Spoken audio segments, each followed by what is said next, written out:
So పామురాయ్ విలేజ్కి నన్ను invite చేసినటువంటి మన NSS program officer unit 2 SSBN college madam గారికి, మరి అదేవిధంగా మీకు వచ్చిన వెంటనే నాకు ఒక ఆనందకరమైనటువంటి విషయం కళ్ళకు పనిచేసి ఏంటంటే మనకు తెలిసిన 2024లో జనరల్ ఎలక్షన్స్ ఉన్నాయి. ఈ ఎలక్షన్స్ వస్తున్నాయి. సో నేను ఇక్కడ ఈ ఊరికి రిప్రజెంటేటివ్స్గా ఇద్దరు యూత్ ఉన్నారు. ఒకరేమో మేడం ఎంపీటీసీ, ఆవిడ యూతే. 2 యంగ్స్టర్, ఆయన యూతే. సో వీళ్ళిద్దరిని చూసిన తర్వాత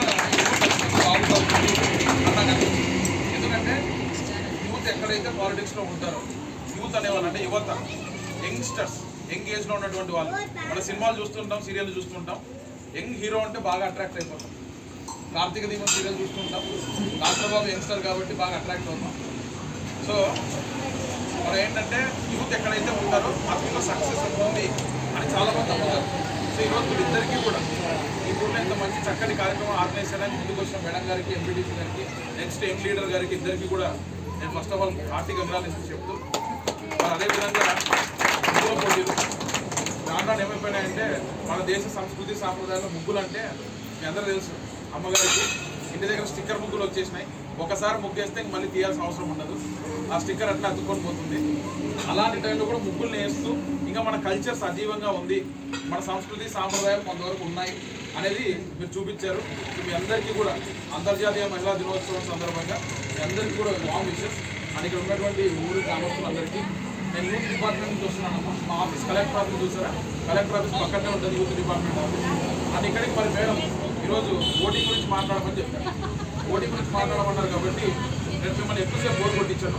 ఎందుకంటే మనం తెలుసు సీరియల్ మధ్యలో గ్యాప్లు వస్తేనే అడ్వర్టైజ్మెంట్ సీరియల్ చూడాలంటే విరక్తి వస్తుంది. నేను ఇక్కడ కొంచెం సోది మాట్లాడిపోతే మీకు చాలా విరక్తి వస్తుంది. సో కాబట్టి నేను కొద్దిసేపు మాట్లాడతాను. నేను మాట్లాడేటప్పుడు దయచేసి నాకు మీరు చేయాల్సిన పని ఒకటే, నేను మాట్లాడే ఒక 5 నిమిషాలు 3 నిమిషాలు నేను పాలిటిక్స్ మాట్లాడదలుచుకోలేదు. మన గౌరవ ముఖ్యమంత్రి గారు జగన్మోహన్ రెడ్డి గారు కూడా మహిళలకు ఎక్కువ శాతం ప్రాధాన్యత ఇచ్చారు. ఆ విషయం నాకు చాలా ఆనందం అనిపించింది.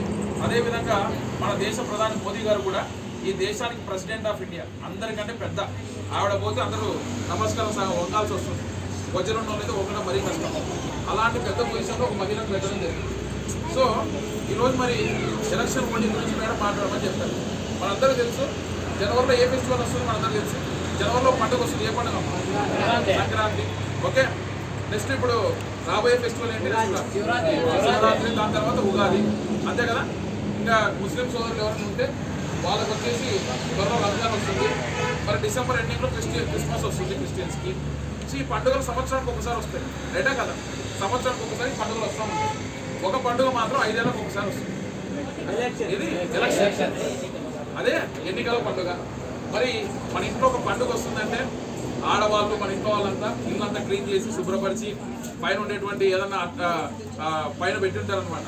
ఆ సామాన్లన్నీ తుడిచి నీట్గా క్లీన్ చేసి ఇల్లు నీట్గా శుభ్రం చేసుకుంటారు. మంచి బట్టలు వేసుకొని దేవుడికి పూజ చేసి పిండి వంటలు చేసుకొని చాలా అత్యద్భుతంగా పండుగ చేసుకుంటారు. మరి ఒక సంవత్సరంలో ప్రతిసారి వచ్చే ఒక పండుగకే మనం అంతగా ఉంటే 5 సంవత్సరాలకు ఒకసారి వచ్చే పండుగని మరి ఎంత గొప్పగా మనం చేసుకోవాలి, ఎంత గొప్పగా చేసుకోవాలి. మరి ఆ పండుగలో మనం చేయాల్సిన విషయం ఏంటంటే ఓట్లు వేయాలి.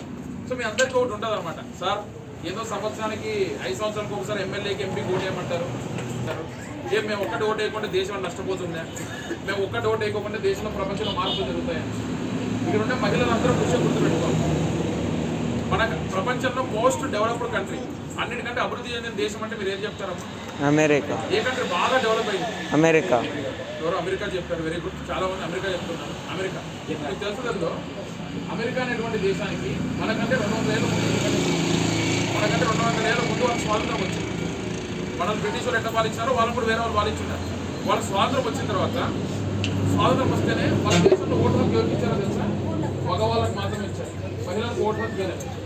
అమెరికాలో దాదాపు మహిళలు రోడ్డు మీదకి వచ్చి హంగర్ స్ట్రైక్స్, అన్నం తినకోకుండా దాదాపు 120 ఏళ్ళు పోరాటం చేశారు. కొంతమంది మహిళలు, కొంతమంది ఓటు హక్కు కోసం మరణించిన వాళ్ళు ఉన్నారు, జైలు పోయిన వాళ్ళు ఉన్నారు, ఎన్నో శిక్షలు పడిన వాళ్ళు ఉన్నారు. 120 సంవత్సరాల తర్వాత అమెరికా ప్రభుత్వం ఏం చేసిందంటే మహిళలకు ఓటు హక్కు ఇచ్చింది. మహిళలకు ఓటు హక్కు ఇచ్చింది. మనం చెప్పుకుంటూ ఉంటాం చాలామంది అబ్బాయిలు, మీరు మ్యారేజ్ అయితేనే పోవాలనుకునే కంటే ఫ్రాన్స్లో పోతే ఐఫిల్ టవర్ అనేది ఒకటి పెద్దది ఉంటుంది, సినిమాలో చూపిస్తూ ఉంటారు, పెద్ద కట్టడం. ఐఫిల్ టవర్ ఫ్రాన్స్లో కూడా వాళ్ళ స్వాతంత్రం వచ్చినటువంటి 170 ఏళ్ళు పోరాడిన తర్వాత మహిళలు ఓటు హక్కు వచ్చింది. ఓటు హక్కు కోసం ప్రాణాలు కోరుతున్నారు. కానీ భారత రాజ్యాంగం ఎంత గొప్పదంటే మనకి రాజ్యాంగం రాసినటువంటి నెక్స్ట్ మినిట్ నుంచి మహిళలకు పురుషులకు సమానంగా ఓటు హక్కు అనేది ఇచ్చారు. మరి ఒక్క ఓటు మేము వేయకపోతే దేశం మారుతుందా సార్?